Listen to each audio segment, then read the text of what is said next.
The year was 1773. A German pastor and amateur naturalist named Johann August Ephraim Goes lived a quiet life, dedicating his time to faith and his fascination with the natural world. Little did he know, his curiosity was about to lead him to a discovery that would baffle scientists for centuries to come.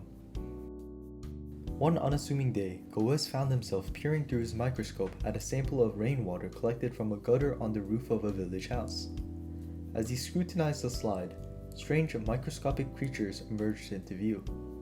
At first, Goes could scarcely believe his eyes. Moving sluggishly were plump, bear-like organisms no larger than any of the pixels on the screen. He had stumbled upon a new, undocumented form of life. Stunned by their distinctive appearance, Goes aptly named them Kleiner Wasserbar, German for little water bear. And in that moment, the unassuming pastor had encountered tardigrades for the first time. Tardigrades, sometimes known as moss piglets, are microscopic eight-legged creatures belonging to their own phylum. What makes them so extraordinary is their renowned resilience. Tardigrades can endure freezing temperatures near absolute zero, heat up to 300 degrees Fahrenheit for several minutes, survive pressures 6 times greater than the deepest ocean trenches, remain unaffected by ionizing radiation hundreds of times greater than the lethal human dose, and even survive the vacuum of space itself. Yet remarkably, they are not true extremophiles in the sense that they're adapted to thrive in such hostile conditions.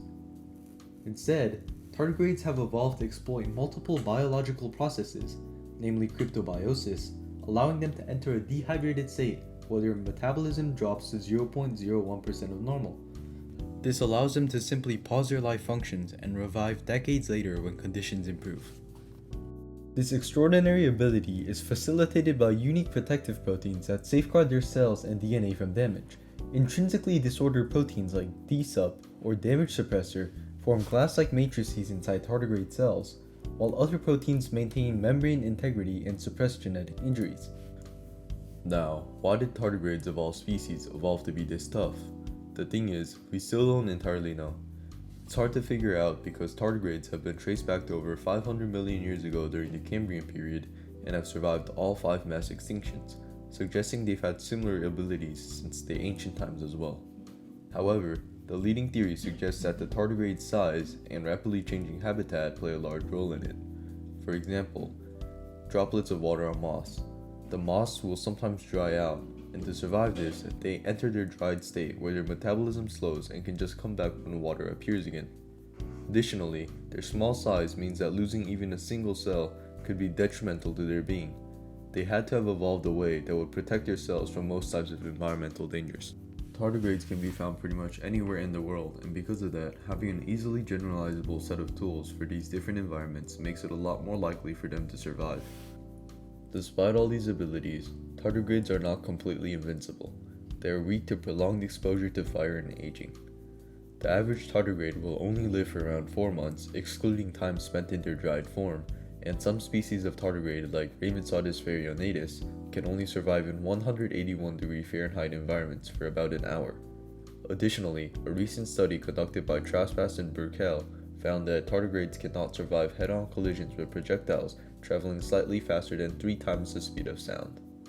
One final thing to note is that all of these extreme benchmarks for the tardigrade were collected while it was in its dried or ton state.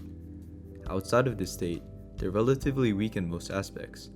In fact, a majority of the different types of tardigrade species would die in a hot shower. Now with all that being said, here are some fun facts about tardigrades. First of all, they're pretty cute. I mean, look at that guy, he's saying hi to me. Next up, interesting properties of DSUP, or damage suppressor.